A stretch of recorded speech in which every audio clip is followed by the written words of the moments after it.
crack back open that history book to page 156, the Gilded Age. We're going to learn about the filthy rich people of the time and how they did all kinds of funky little status games like trading their beautiful golden diamond-studded daughters in exchange for dusty old European castles and dukes and all the drama that comes with them. But these ladies and their families want more and more and more. It's just never enough. This is my random little history field trip with Richard J. Hutto.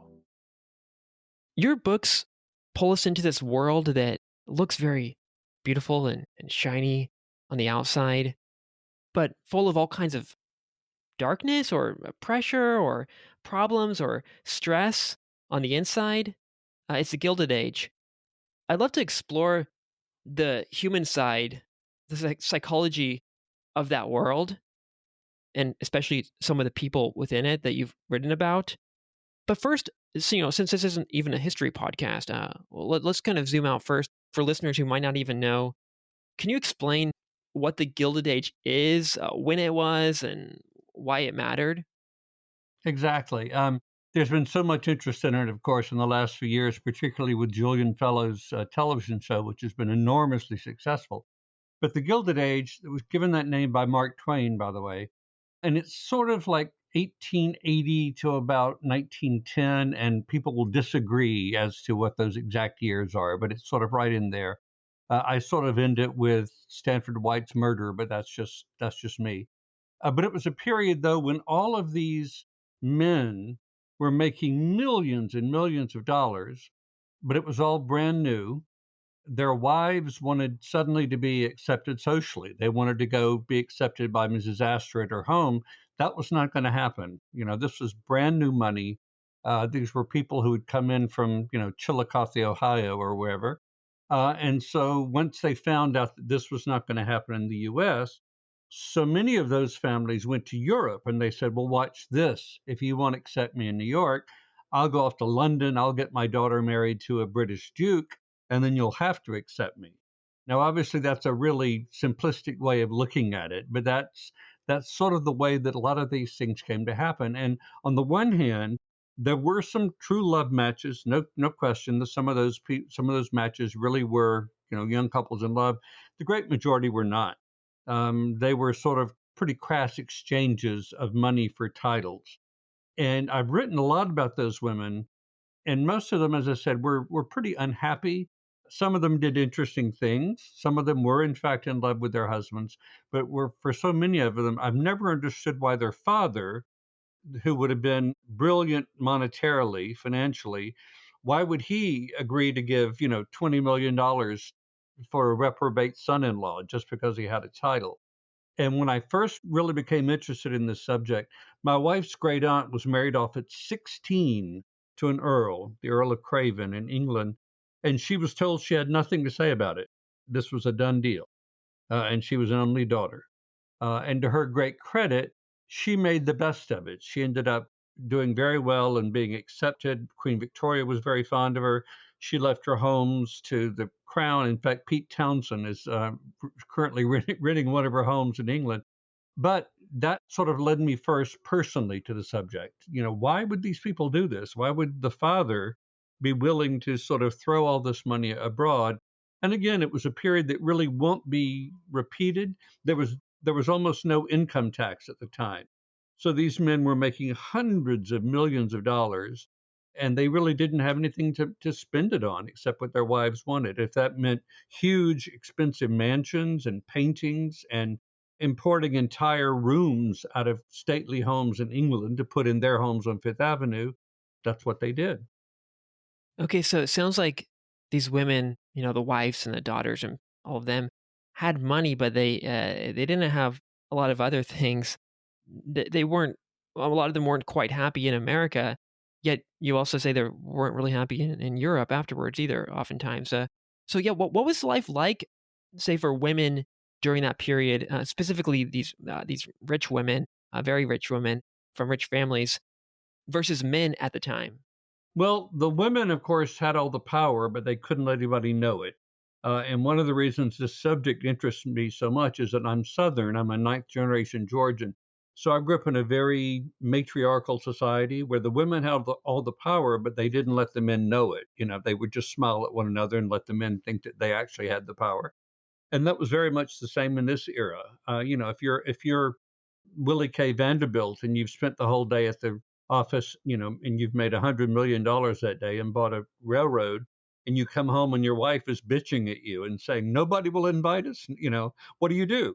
You sort of go, okay, fine, fine, go up to Paris, take our daughter, it'll be fine, and you can meet some people there. And that's sort of what happened. Most of the fathers were not really involved until it came time to write the check. Oh, so these guys were making the money, but the ladies were kind of managing something even more powerful than money, the social world.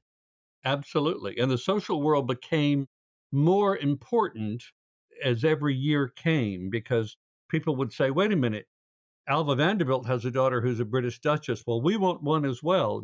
Who can we find that we can marry our daughter up to and then come back and triumph? And we'll give a huge ball for them. And again, that's one of the reasons that the Julian Fellows show has been so successful because they're showing that very well. It's very well acted, very well played. There are people in it who are obviously modeled on people who actually happened at the time. And most of them are doing a good job. One of my few exceptions, that wonderful actor Nathan Lane plays the part of Ward McAllister, who was sort of the social leader, who's from my hometown of Savannah, Georgia. But the way Nathan Lane plays him is almost like, Foghorn Leghorn, like, oh, yeah, we going to go over there. We going to find out. No, no, no. But that plays, people listen to that and it sort of, I suppose, passes for a Southern accent or something. But with that aside, as I said, the series has really been well done and well acted and certainly well costumed.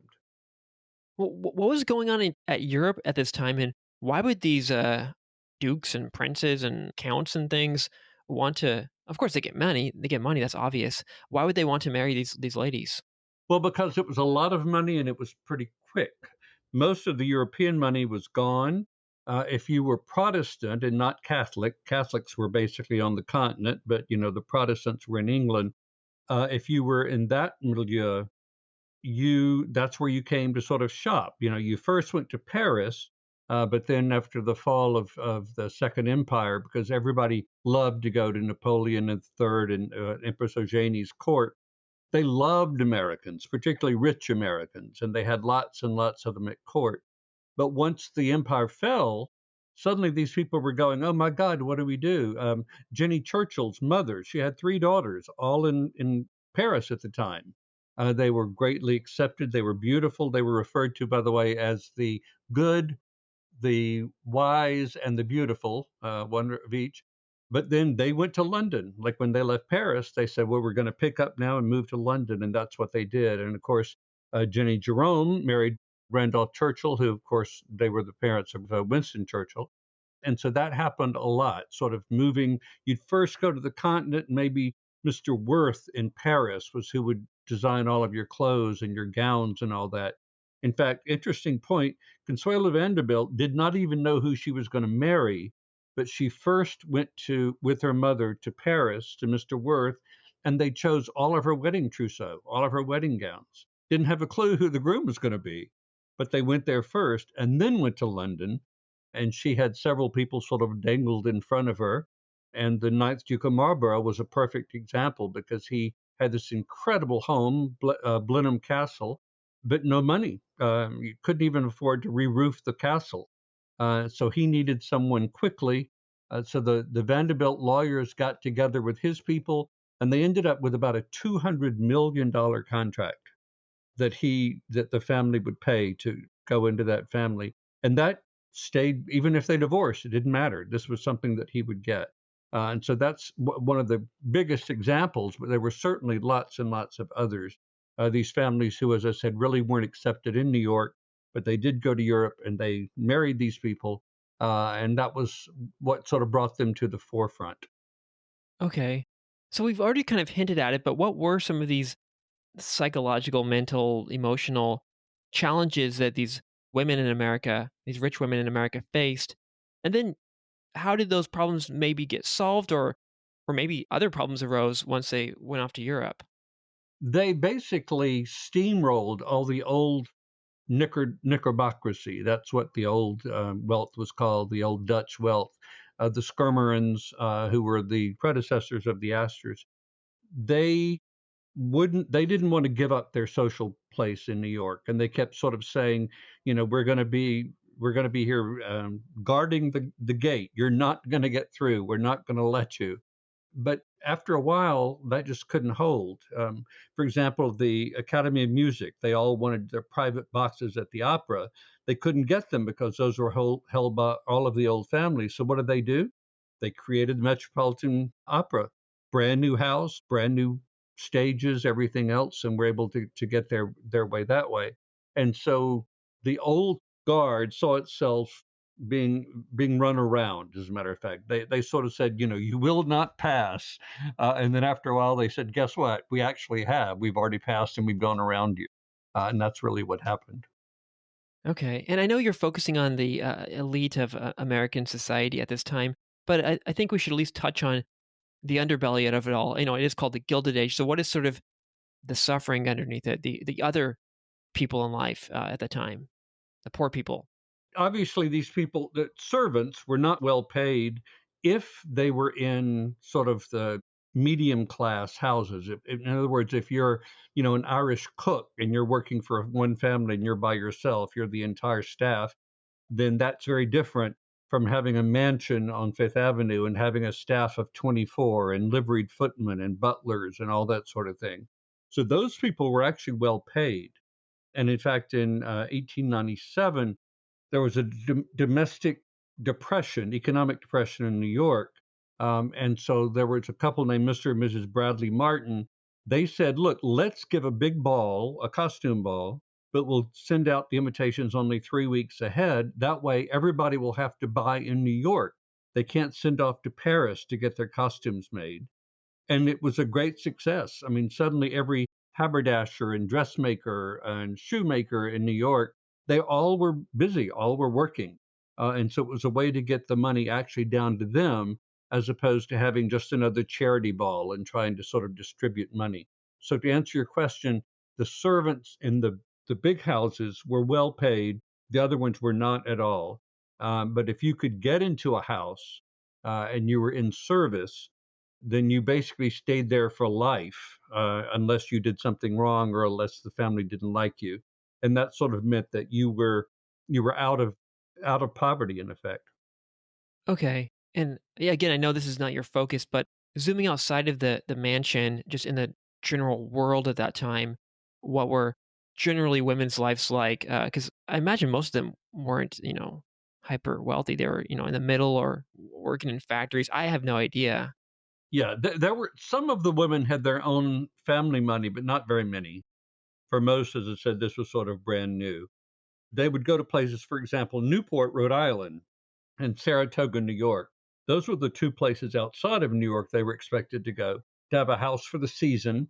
So you might have a huge mansion and staff, and it was only used 3 or 4 weeks out of the year. And that was normal. Nobody thought that was wasteful. One of the owners would have said, think about how much we're paying our staff. They're all being paid. And so they're certainly much better off than they would have been before. Now, maybe that was rationalizing, but that certainly would have been their point. Did these women have certain, well, of course, they had certain societal or family pressures or expectations. But my question is, what were those pressures in America, and what were they when they went off to Europe, if it changed it at all? Well, first of all, they had to do things like have chaperones. I mean, they couldn't even sit in a room alone without some, poor aunt who was sitting off in the corner doing needlepoint.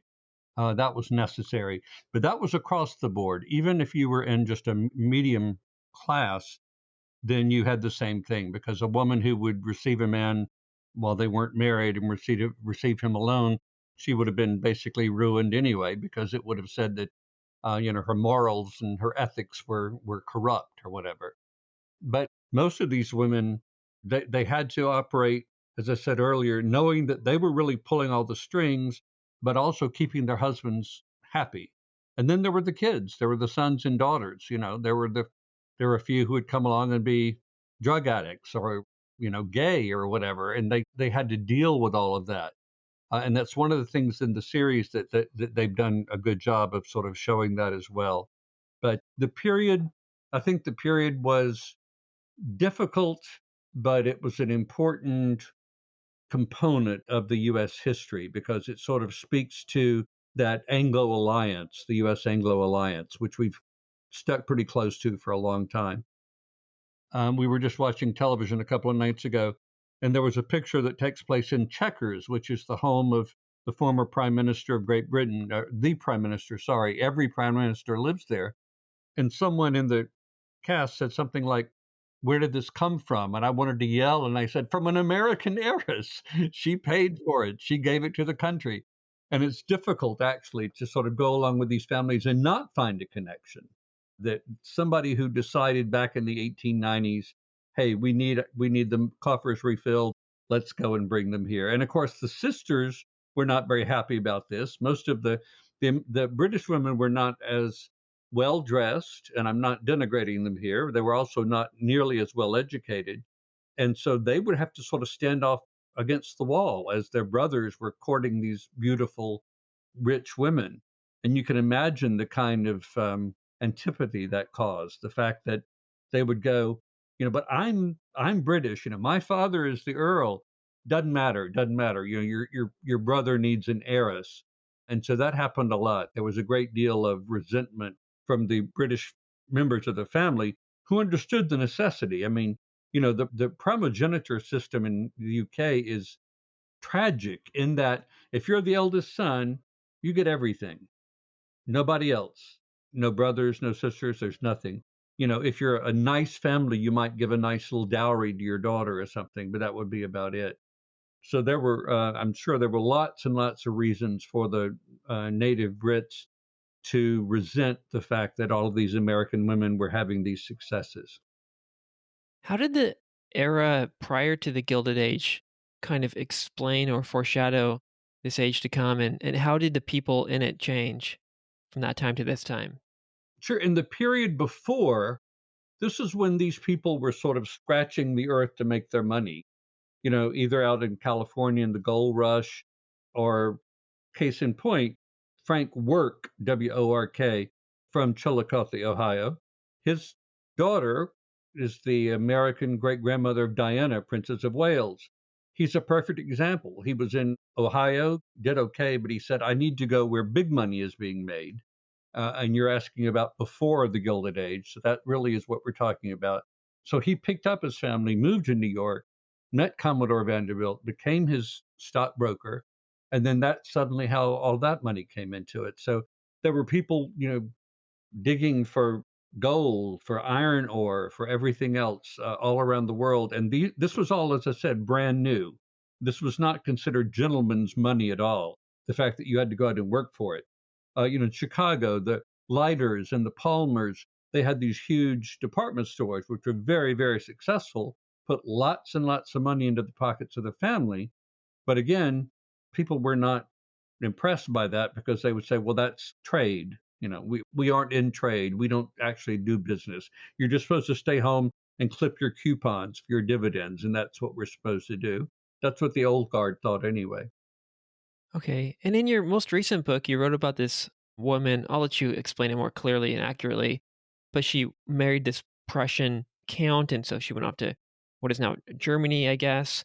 And this is at the time of, well, I don't know when she moved there, but World War II broke out, the Nazis came, etc. Before we get into that story, maybe first we should paint the world of that time. Now we're zooming past the Gilded Age into the, I don't know, you can choose where you want to start. World War II, the 20s, the 1930s, whatever. Sure. Actually, World War One and its aftermath was what really changed the entire environment there. And you're right. This woman, whose name was Muriel White, she married a Prussian count. Their homes were in Silesia, which is currently Poland, a great mining area. So all of the great families had huge homes and palaces in Silesia. They didn't mind that the mining came all the way up to the door because that's what was paying the money for all this. But the difference with her is that she was a brilliant woman. She spoke 5 languages fluently. Her father was an ambassador. Her brother was an ambassador. it would have been very easy for her to become sort of a social hostess. They had two palaces that she paid all the upkeep for and all of the servants. It would have been easier for her just sort of to stay home and do that, but she didn't. She saw what was coming. She decided that she was going to do everything she could to fight Hitler. So on the one hand, she's taking care of the families of all of the men on the estate because they've all gone off to war. And so she's got the wives and the children there, and she's responsible for making sure they're fed and they're paid. And her husband was not doing much of anything at all to help her as she was doing that. But she was so adamant when she saw what was happening with Hitler that she was at a dinner party in Berlin one night at the Adlon Hotel when Tom Watson, the founder of IBM, he was in town for a big dinner because IBM had a huge office in Germany. They're sitting at a dinner party. He's at the table. She is. There's a Nazi officer at the table as well as a newspaper reporter. And Muriel said to the Nazi officer at the table, she said, I understand that you sometimes, for meritorious service, allow Jews to be named as honorary Aryans. And he said, yes, in fact, that does happen sometimes. And she said, where do I go to get registered as an honorary Jew? And this is at a table speaking to a Nazi officer, with a newspaper reporter at the table. But the one that really amazes me is the 1936 Olympics, the Nazi Olympics. She and her husband were in one of the viewing boxes as a guest of Hermann Goering, watching what was going on, when Hitler came into the box to be introduced to them. And all she had to do was nod and shake his hand. That's all she had to do. She looked at him, though, and she said, I know what you're trying to do, and I'm going to do everything in my power to stop you. He threw his head back and laughed and said, oh, madam, don't be so serious. And so she was not quiet about these kind of things. Her husband just wanted to go back to pre-1908 when the aristocracy lost the titles and all that. He wasn't really that interested. It was Nazism coming in. He just wanted things to go back to the way they were. She, on the other hand, did everything in her power to stop Hitler. She even did things like she helped two British pilots escape from a prisoner of war camp. Nobody ever knew how.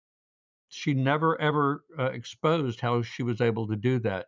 She got extra food for people who were in camps. I've already mentioned that the families on her estate, she made sure that they all had food, even if she didn't. She made sure that they were fed first.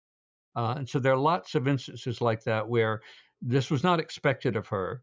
She literally could have gone off to Berlin and just worn, beautiful clothes, and she chose not to do all that, which I think makes her all the more important. There's so many of these women who would say something about it. Oh, this is terrible. Someone should do something. But she actually went out and did it.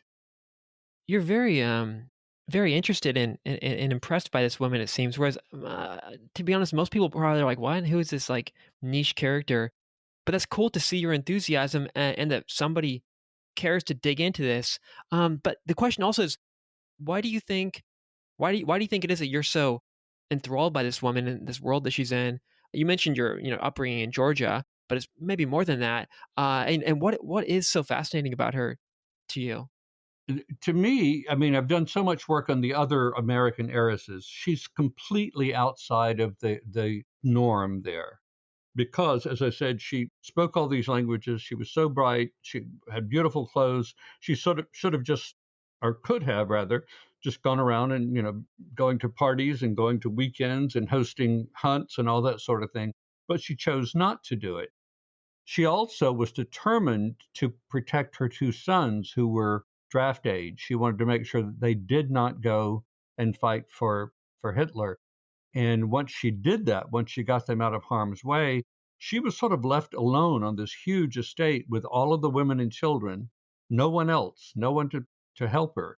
And you would think that she would have wanted to give up, sort of turn around and leave or something, ask her father and her brother, both of whom were ambassadors, to get her out of there. But she didn't do it. She stayed and she did the work. And her ultimate sacrifice was that the SS visited her and they said, you have to turn your two sons over to us. You have to tell us these other things, like how you got these pilots out that you protected. And we're coming next week for you one morning. They even named the morning. And if you haven't told us, and if you haven't turned them over, we're going to take you to Auschwitz. And so the morning that she saw the car turn in the driveway, she knew what they were coming for. She didn't know what would happen if she were brutalized, terrorized. She didn't know if she could keep secrets, what she needed to keep secret. So she did her only thing she could do. She climbed the tower in her castle and jumped to her death below, thereby keeping the secrets, keeping her sons safe. And afterwards, one of her sons actually gave up his German citizenship. He was in the U.S., joined the U.S. Army, and went back to Europe to fight because he wanted to avenge his mother's death. Whoa. I hope someday I can not jump to my death, but feel that feeling of extreme love that you're willing to die for someone or something. I don't have that yet. I'm gonna protect myself still. But wow, I wonder what I guess it's part of being a mother, but it's more than motherhood. Why do you think she did that? And then another part of that question is, have there been any moments in your life, of course not to that extreme, that you've taken this big sacrifice to protect someone or something that you love? Certainly not to that degree. I wish that I could say that I have. I've certainly there have been times in my life I've had to sacrifice this or that, but I've certainly never, I do have two children, and so to protect my children, I've never been called on to take my own life, to leap out of a tower or something. But she did it. One of the postscripts, though, that when it's so distressing is that this was during a period when the U.S. Congress had decided if these American heiresses' husbands were going to fight against the U.S., they were going to cut off all of their funds. They were going to make sure that these heiresses couldn't reach the money that they had in the U.S. And so Muriel was actually trying to get her U.S. citizenship back. It wasn't known until after her death that 2 years before her death, her passport had been reissued by the United States officially and sent to Germany, and Germany withheld it. They requisitioned it, held it, did not tell her. And so for the last 2 years of her life, she literally should have been able legally to go to the train station, to go to a ship, to go to the US. But for 2 years, they held on to that. And it wasn't until after her death that it was learned. Okay, so she died in 1943, so that must have been like say 1941 when she got that, which is right in the heat of World War II. So I guess the reason they kept it was just America was the enemy, or what was going on? Well, not just that, but they knew of her, certainly. I mean, she had been warned so many times. As I said, the SS had visited her. I'm sure that she enjoyed a bit of protection because of her father and her brother. Her father, by the way, signed the Versailles Peace Treaty, former ambassador to France and to Italy. And her brother was also an ambassador. So she had some protection there. But after a while, I mean, she'd been warned over and over and over, you've got to stop doing this. Even her husband had warned her, and he'd sort of washed his hands of her. I mean, he really did nothing to help her, made sure that it was her money and her efforts that would be keeping up all of his family's estates and everything else. Yeah. Do you think there's in some other possible world, there's some other way she could have achieved what she achieved, saying helping these Jewish families escape, her sons? I think her husband, who was not even good to her, she helped him as well. Um, but to be honest, she sounds from some people's perspectives a bit annoying. But then from another positive light of that is like she was bold and honest and courageous, the way she was speaking, but I mean also a bit reckless, because these are powerful people. She's annoying. No, yeah, absolutely. Yeah. And you're absolutely right by saying that. It would have been so much safer for her just to stay quiet. But she determined early on that she was not going to do that. And there's really nothing in her background that I've seen that would foretell that. She got all of her academic and diplomatic skills from her father, her beauty and her social training from her mother, but that didn't matter to her. I mean, for example, there was a Jewish family, the Lederers in Austria. He'd been a tailor. She was able to get them completely out of Austria through the UK, send them all the way to Australia, set them up in a new life there, even raised the money for them to begin their life in Australia. But she didn't even know this family. The man, the tailor, had made some costumes, some outfits for her staff. But I mean, this wasn't like a close friend or something. But she goes all the way out, goes through all of the hoops, gets them on a boat, gets them all the way to Australia, and gets them set up in their new life. And she did that not because anyone asked her to, not because it was expected of her, but because she heard about this family and said, "We have to do this." Well, what about back in America? What was her life like, and how was that similar to or different than other women in her, in that rich circle of women? Well, she had the great luxury, of course, before being cut off, before losing her U.S. Citizenship. She had the great luxury of almost every year being able to go home to the United States and to visit her father. Her mother had died by this point, and her father had remarried a granddaughter of Commodore Vanderbilt. So her stepmother was actually very kind to her, very generous. When she would need money, she would send it, and she could get it only because of the diplomatic pouches that came in. Most of these women couldn't even get letters back and forth, but because of her brother and her father, she could do this. She could get letters.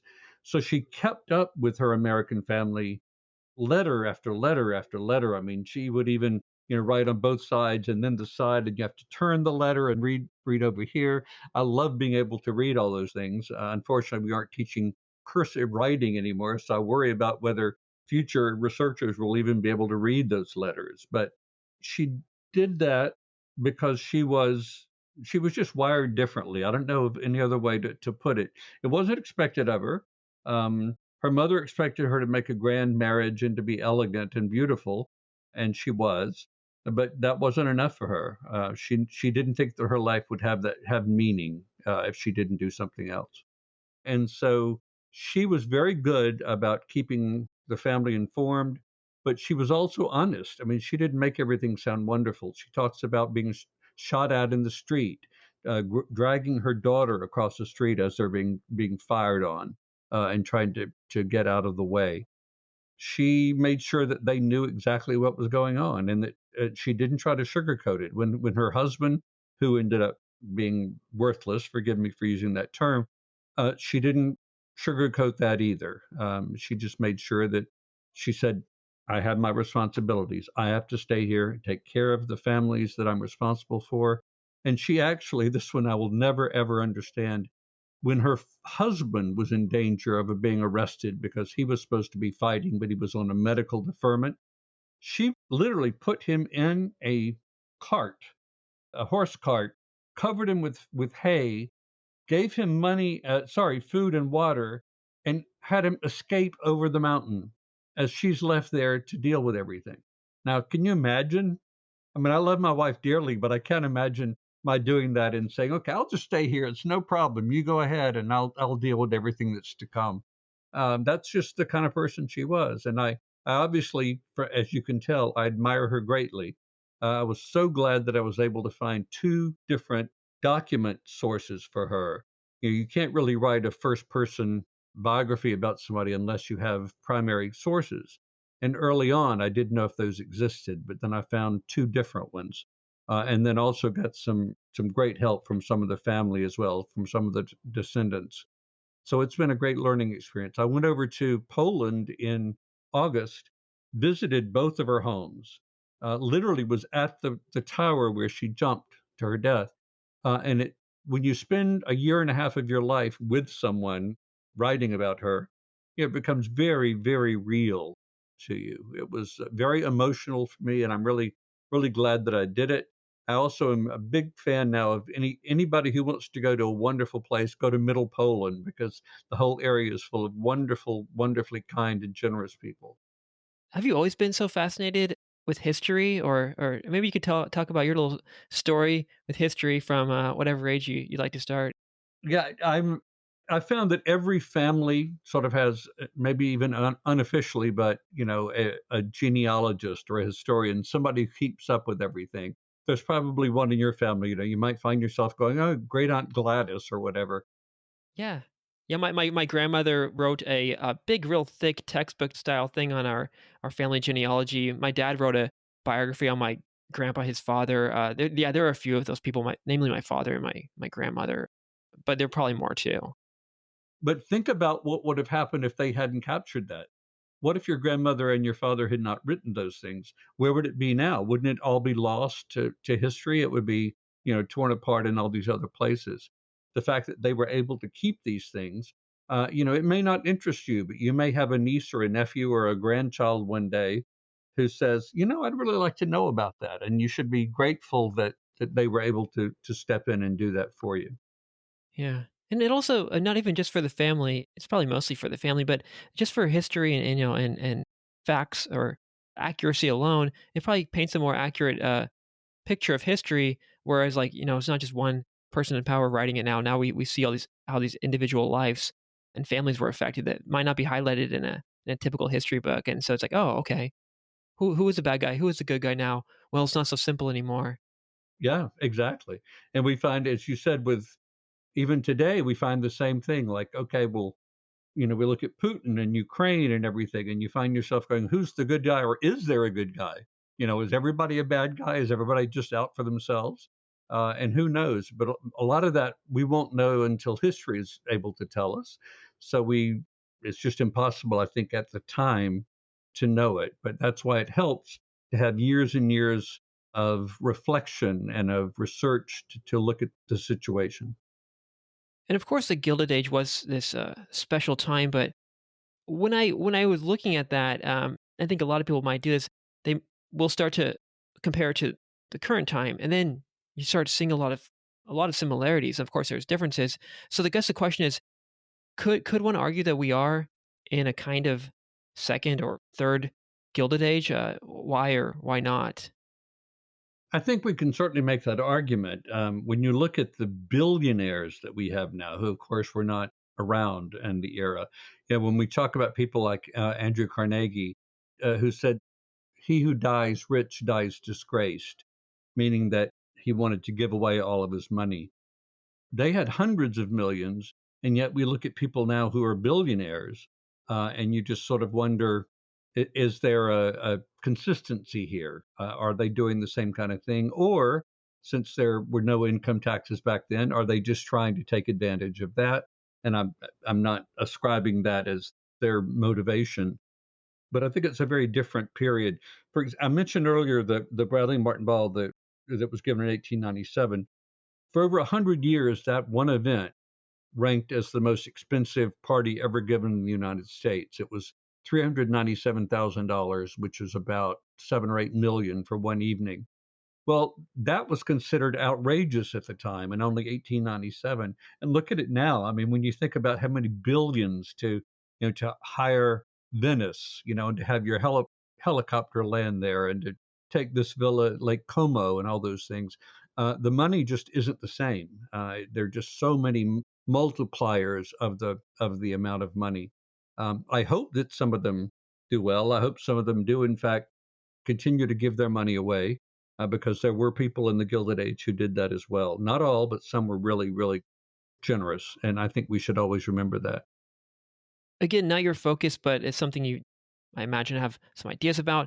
Let's talk about the technology of the time that led to all of this, and then yeah, maybe if we could tie it back into to today too. We know we have AI and social media and other things like that. How that's also kind of accelerating the income for at least certain people.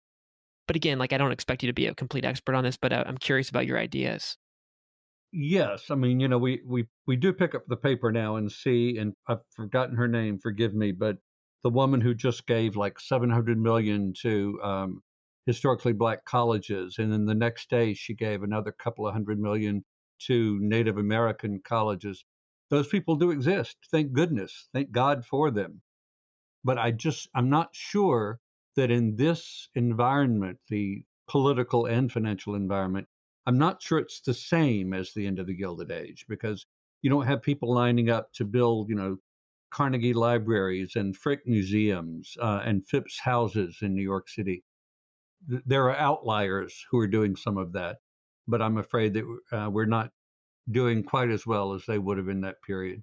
I don't know the reason. I don't know if it was, shame or guilt or whatever, or just generosity, but it is a different, very different time. Yeah, things were growing like wild back then. But there were, like, I know again, we're focusing on the rich, but there were a lot of inequalities and a lot of poverty and stuff at the time too. Some harsh conditions for some people in life. But yeah, did that ever get better after say World War One or the 20s, or did people's lives ever get better for the people on the other side of the tracks? Good question. I think when World War One came along, there was a lessening of that because people were, who had been servants in great houses would join the army and go off to war. But still, at the end of the World War One, they came back still sort of tugging their forelock, yes sir and yes ma'am. But it was really World War II, particularly, for example, when Black American soldiers would go to Paris and be completely received and could go to any restaurant and bar and everything. And then they would come back to the United States and not even be able to sit at a drugstore counter. They went, no, no, something is wrong with this picture. This is not how it's supposed to be.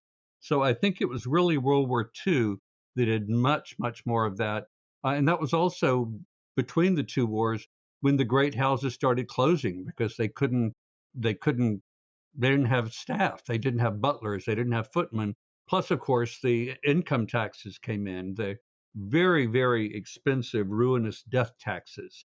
So that if you had, the father in a family dies and you pay a huge death tax, 6 months later his son dies, you have to pay it all over again, as though you hadn't paid the first one. So it was a different time to what we have now. But I think you're right. I think after the war happened, many of these people said, "No, I don't have to live like that anymore." Yes, my family was poor. Yes, we were sharecroppers. But if I can go off to war for my country, then my country's going to have to do better by me. And you've got it very close to power. You've seen power not just through writing these books, studying history, but also, you worked in the Jimmy Carter White House.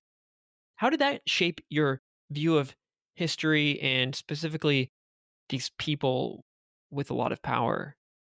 Well, first, it was the greatest honor of my life to work for them. I went off to New Hampshire to campaign in the very first primary as a volunteer. All of us were volunteers. We all paid our own way to go to New Hampshire. So when we started winning primaries, they asked me to come on staff, and I stayed on. And then in the general election, I was Mrs. Carter's scheduler. So then suddenly, election day happens, and they asked me to go to the White House. And so I worked in the East Wing for them. It was an incredible experience. It would kill me now. I was only 22 at the time. I wouldn't be able to keep up with the thing. The president only slept 4 hours a night, and he sort of expected everybody else around him to do the same. But one of the best things about being back in Georgia in the last couple of decades is that I was able to see them relatively often and go down to Plains and go to their 75th anniversary, which they gave in Plains. So that was wonderful.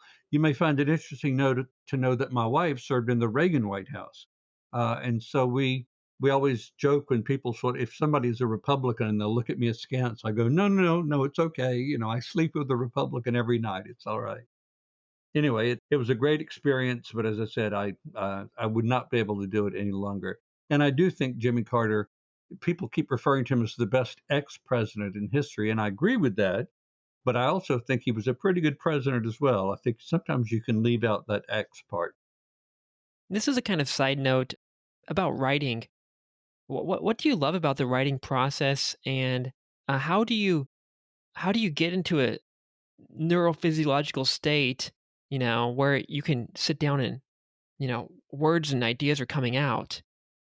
Well, interestingly enough, research is what I really love. I keep telling my wife that once I win the lottery, I'm just going to stay home and research and not write, because that's too much effort. But I really like that part. So what I'll normally do is I'll get a project and I'll research and then I'll write for a bit, knowing that I'm always going to go back and add in something, subtract something, or whatever, and sort of to move the story forward.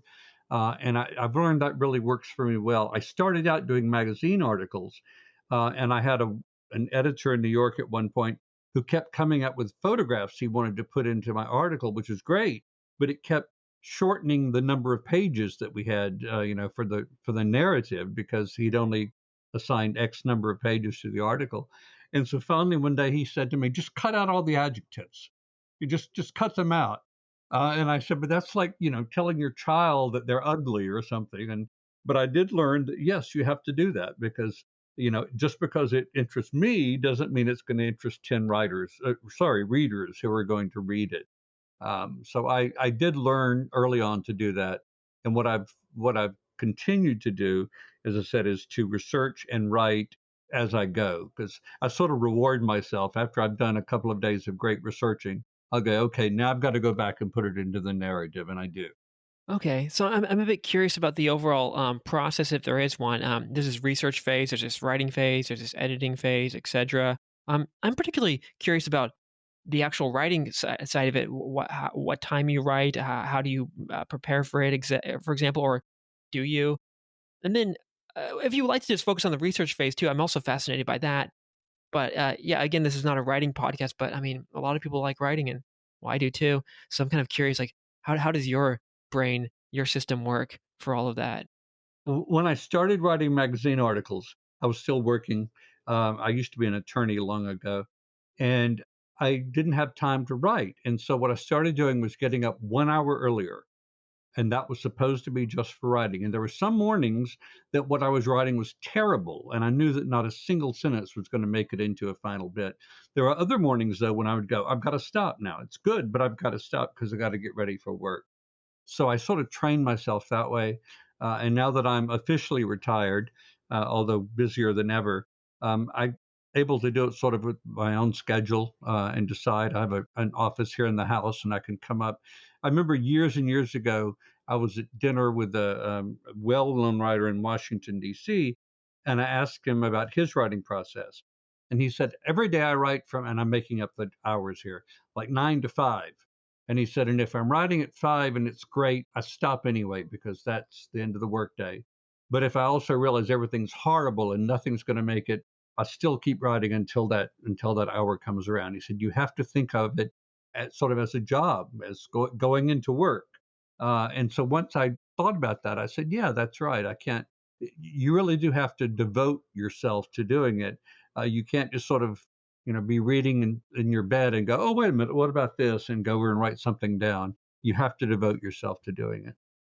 Yeah. Well, to tie this back around to the original topic, the Gilded Age, specifically, these women like Muriel White. What do these people in the psychology of that time teach us about ourselves? Because when we read a book, we're trying to improve our own lives and understand our own world. So, yeah, what do we take away from this, except aside from an interesting story? I think that her lesson to us is to do what you can where you are. Interestingly enough, it's a lesson that Jimmy Carter would have agreed with. He would say, you know, you're not all going to win the Nobel Peace Prize. And about her, you're not all going to, save an entire Jewish family and, set them up in a new life. But each of them, I think, would say you still can do something where you are, even if you think it's small, it doesn't matter to do it. And I think that would be the lesson that both of them would give me. And I'm glad that they both were teachers of mine in learning that lesson. Great. And if people want to connect or learn more, where do they go? TheCountess.net, www.thecountess.net, and they can find everything. And if they want to get in touch with me, they can also do it that way as well. Thanks again. I'm glad we were able to do this, and I'm always open and looking forward to doing it again. So, yeah, thanks, Rick. I appreciate it. Thanks so much. I enjoyed it. Bye.